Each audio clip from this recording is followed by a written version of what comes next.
Démocrate de cette imposture et de ce... Il ne se laisse pas faire.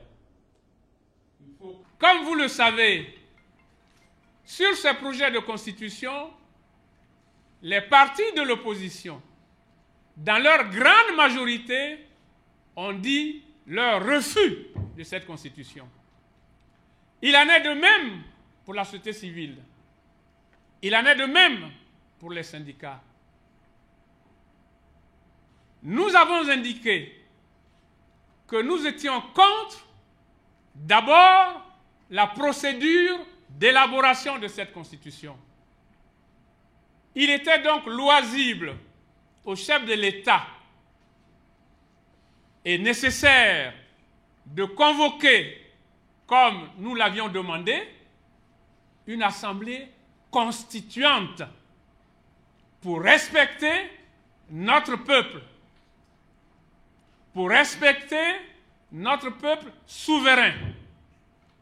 À défaut, il aurait été possible de réunir une commission constitutionnelle comprenant l'ensemble des forces vives de la nation, comme cela est le cas aujourd'hui au Burkina Faso, et comme nous l'avons fait en janvier-février 2000, une constitution que notre peuple a mis 8 mois, 7 à 8 mois avant son élaboration, qui a été discutée de fond en comble avant d'être présentée au référendum, pour respecter le peuple, pour que le peuple puisse voter en connaissance de cause. Au lieu de cela, qu'est-ce qui nous est donné d'observer?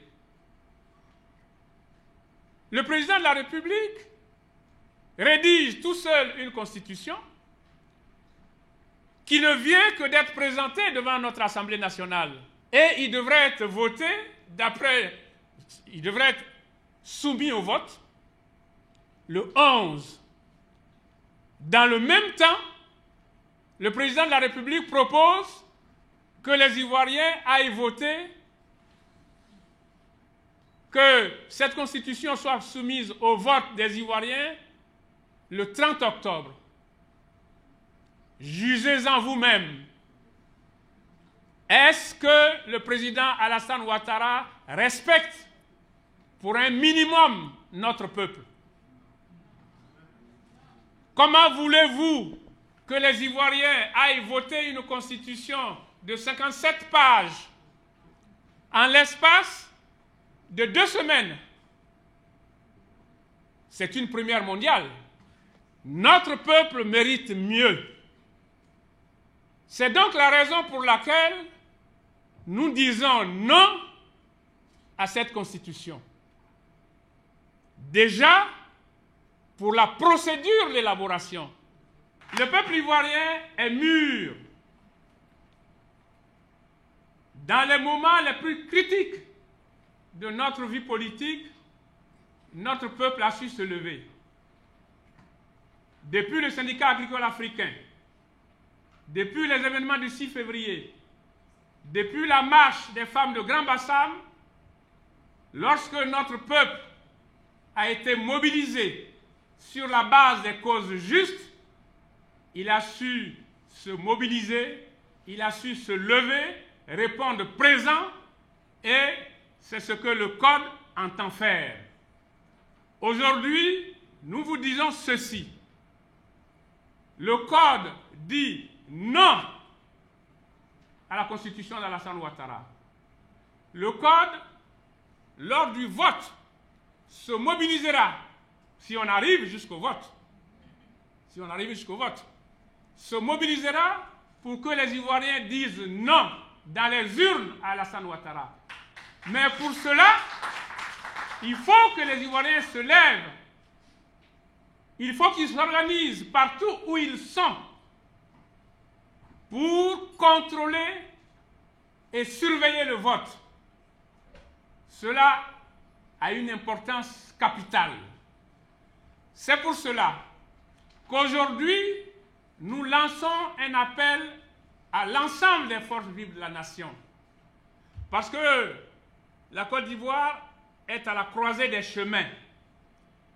La question de la Constitution n'est pas une question d'opposition ou de gouvernement. C'est une question nationale. Nous savons qu'il y a des démocrates au sein du PDCI.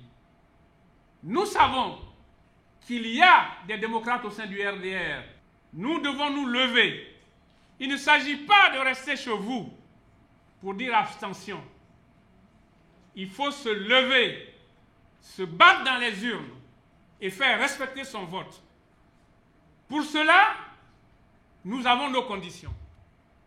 Nous demandons que dans la campagne qui va s'ouvrir, les partisans du oui et les partisans du non doivent bénéficier en toute égalité des médias de service public. Très important. Deuxième point, la sécurité de la campagne doit être assurée sur l'ensemble du territoire national. Troisième point, le oui et le non doivent pouvoir bénéficier d'un financement public de la campagne électorale, parce qu'il s'agit du référendum. Voilà les conditions que nous allons exiger pour que ce vote, s'il a lieu, se passe en toute transparence. C'est pourquoi nous lançons un appel à tous les Ivoiriens, à toutes les forces vives, pour qu'à partir d'aujourd'hui, nous nous organisions dans une vaste coalition pour le non à la constitution de Alassane Ouattara. Si nous nous levons, nous allons gagner. Parce que Alassane sait que sur cette question, il est minoritaire. Tout ce qu'il fait, c'est pour intimider les Ivoiriens. Nous ne devons pas nous laisser intimider. J'ai confiance dans les capacités de résistance du peuple ivoirien.